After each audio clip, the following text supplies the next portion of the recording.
Good everyone. देखिए BCA maths back वाले बिल्कुल भी चिंता मत कीजिए। आप लोगों के लिए जो कंटेंट्स दिया जा रहा है आपके बीसीए के अंदर जो मैथ्स में जो बैक चल रही है तो वो वन शॉट क्लियर हो जाएगी इस बार। यानी कि जिसमें दो तीन टॉपिक आपको फर्स्ट वीडियो में बताया गया है उनको ही क्लियर करके जाना है और इस तरह के क्वेश्चन आ सकते हैं। ये सेट थ्योरी के ऊपर आधारित क्वेश्चन है जिसमें आपको यूनिवर्सल सेट ए और बी सेट दिए हुए होंगे और या तो सीधा क्वेश्चन में लिखा आएगा prove that D Morgan's law या डी मॉर्गन्स थ्योरम। अगर ऐसे लिखा नहीं आता है तो डी मॉर्गन्स लॉ का सेंस होता है आपको ये फर्स्ट पार्ट भी सॉल्व करना है और सेकंड पार्ट भी सॉल्व करना है। तो मेरे कहने का अर्थ ये है आपको डी मॉर्गन्स लॉ लिखा है तो सिर्फ आप अकेला पार्ट मत कीजिए, ये दोनों कंडीशन भी प्रूव करनी है और ये दोनों कंडीशन भी प्रूव करनी है। अगर ये डी मॉर्गन्स लॉ नेम लिखा नहीं आता है और सीधा इस तरह से आता है तब तो आपको इसको देख के आसानी होगी, बट इस नाम को भूलिएगा नहीं। डी मॉर्गन्स लॉ नाम से आता है तो ये दोनों रिजल्ट है आपको प्रूव करने होते हैं बाय गिवन सेट। तो अब अपन इसको स्टार्ट करते हैं। सबसे पहले अपन फर्स्ट पार्ट को लेते हैं। तो फर्स्ट पार्ट आपका है ए यूनियन बी का नॉट इज इक्वल टू ए का नॉट इंटरसेक्शन बी का नॉट। तो अपन को पहले ए यूनियन बी निकालना पड़ेगा लेफ्ट हैंड साइड के लिए। तो देखते हैं यहाँ पे A union B is equal to मैंने बताया था A plus B minus A intersection B. A और बी में से इनका कॉमन पार्ट क्या होता है, दो बार आ जाता है तो उसको एक बार अपन लेस करके फॉर्मूले की फॉर्म में ऐसे लिखते हैं। बट वैसे आप डायरेक्ट जान सकते हैं कि आपको करना क्या है। ए यूनियन बी निकालना है मतलब ए के मेंबर भी लेने हैं और बी के ऑल मेंबर्स भी लेने हैं। ए और बी दोनों के मेंबर होंगे लेकिन जो रिपीट हो रहे हैं 3 4 यहाँ पे भी है और 3 4 यहाँ पे भी है, जो रिपीट हो रहा है उसको एक बार लिखना है। तो आप ऐसे भी कर सकते हैं। तो ए के अंदर देखते हैं मेंबर 1 2 3 एंड 4 है प्लस बी सेट के अंदर 3 4 5 एंड 6 है माइनस दोनों का इंटरसेक्शन।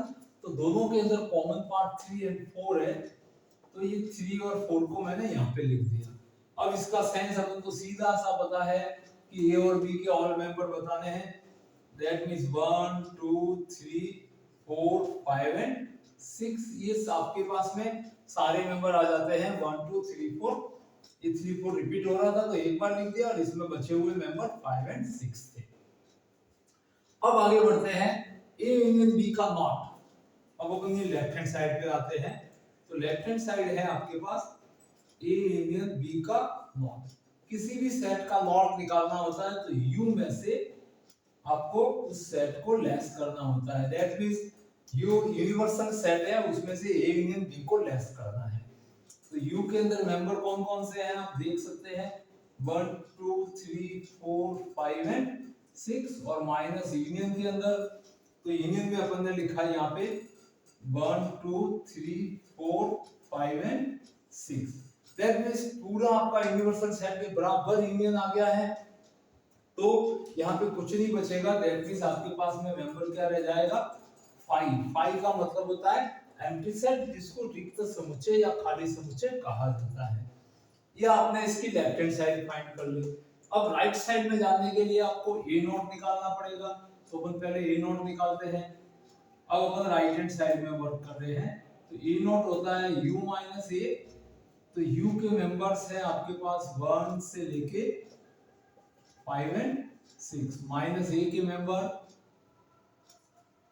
1 से 4 तक है तो 1 2 3 एंड 4। इन दोनों इसमें से इसको लेस करेंगे तो आपके पास में बचेगा 5 एंड 6। अब अपन इसी तरह से फाइंड करते हैं b का नॉट। तो देखते हैं b नॉट क्या आता है अपने पास। तो b not is u minus b। तो u के मेंबर में 1 2 3 4 5 एंड 6 है माइनस b के मेंबर 3 4 5 एंड 6। दैट मींस ये 3 4 5 6 हट जाएगा तो यहाँ पे बचता है 1 and 2 and your right hand side a not intersection b not. That means आपके पास a नॉट इंटरसेक्शन b का नॉट है। तो इसके लिए अपन दोनों को लिखते हैं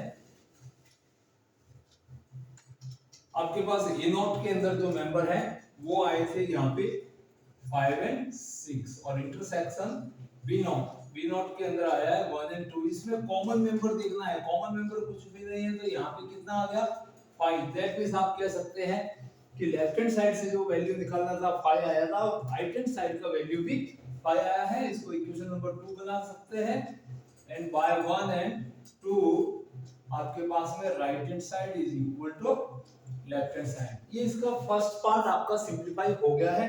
अब सेकंड पार्ट की तरफ बढ़ते हैं। तो सेकंड पार्ट के अंदर देखते हैं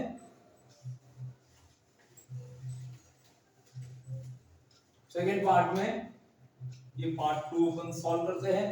पहले ए इंटरसेक्शन बी निकाल देते हैं।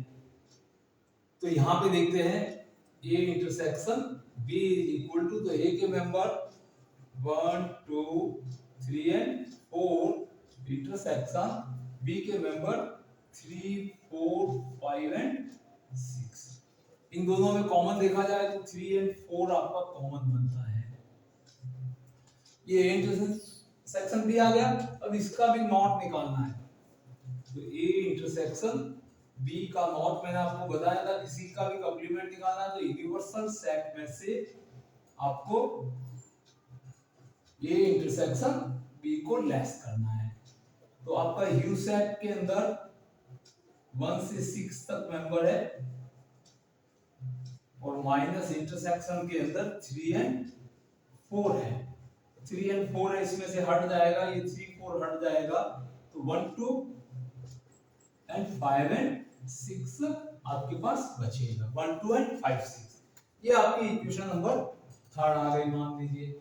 अब इसकी राइट हैंड साइड को देखते हैं। ए का नॉट और बी के नॉट का यूनियन निकालना है। तो अपने पास ए का नॉट 5 एंड 6 है और बी नॉट है वो 1 एंड 2 है। तो अपन सीधे राइट हैंड साइड की तरफ आते हैं। सेकंड पार्ट का राइट हैंड साइड। तो राइट हैंड साइड में है ए का नॉट यूनियन बी का नॉट। ए नॉट के अंदर अपने पास 5 एंड 6 है और यूनियन बी नॉट के अंदर 1 एंड 2 है। तो यहां से देखते हैं ए और बी के ऑल मेंबर्स आ जाएंगे, कॉमन कुछ है ही नहीं। दैट मींस 1 2 एंड 5 6 ये इक्वेशन नंबर 4 आ गया। अब अपन थर्ड एंड फोर्थ को देखते हैं। तो ये लेफ्ट हैंड साइड और राइट हैंड साइड दोनों इक्वल आ रही है। That means D Morgan's law का सेकंड पार्ट भी आपके प्रूव हो चुका है। तो डी मॉर्गन्स लॉ के याद रखिए, दो पार्ट रहते हैं। इसको याद इस तरह से रख सकते हैं, यूनियन का नॉट तो नॉट का इंटरसेक्शन। देखिए इसमें यहाँ पे यूनियन है, यहाँ पे इंटरसेक्शन है और इंटरसेक्शन का नॉट पहले इंटरसेक्शन फिर उसका नॉट, तो नॉट का यूनियन पहले नॉट और फिर उसका यूनियन निकाला जाता है। ये दो पार्ट मिलकर डी मॉर्गन्स लॉ बनाते हैं। इस पे क्वेश्चन इस बार आने का 100% चांस है। तो ध्यान रहे डी मॉर्गन्स लॉ पे थोड़ी प्रैक्टिस करके जाना है, जिसमें बेसिकली तीनों जो बेसिक ऑपरेशन है यूनियन इंटरसेक्शन और नॉट ऑपरेशन का यूज हुआ है। तो नॉट के लिए आप फॉर्मूला याद रखिए, किसी का भी नॉट निकालना है तो यूनिवर्सल में से उसके मेंबर को लेस कर दीजिए तो आपके पास नॉट का वैल्यू आ जाता है। बने रहिए हमारे चैनल पे आपकी बीसीए मैथ्स बैक क्लियर कराने की गारंटी से। जैसे पिछले जो स्टूडेंट जुड़े थे हमसे, जो बीटेक के अंदर थे या बीसीए थर्ड सेमेस्टर में जो स्टैटिस्टिक्स आया था, उनके पेपर अच्छा हुआ है, बहुत अच्छा हुआ है। और जो उससे भी पहले जो थे, जिनके फोर्थ सेमेस्टर के एग्जाम में थे, तो इंजीनियरिंग की बात कर रहा हूं मैं, तो उनके भी एग्जाम क्लियर हो गए और बैक भी क्लियर हो गई है। तो बने रहिए हमारे चैनल पे और कुछ नया सीखने के लिए और एग्जाम क्लियर के लिए। जिसके बैक चल रही है डेफिनेटली इस वीडियो को इसको कंटिन्यूअसली देखते रहिए। 5-7 वीडियो के अंदर आपके पूरा प्रिपरेशन हो जाएगा, ताकि आप इस वीक के अंदर होने वाले या नेक्स्ट वीक में जब भी आपका एग्जाम आता है आप आराम से क्लियर कर सकते हैं। Thank you watching this video.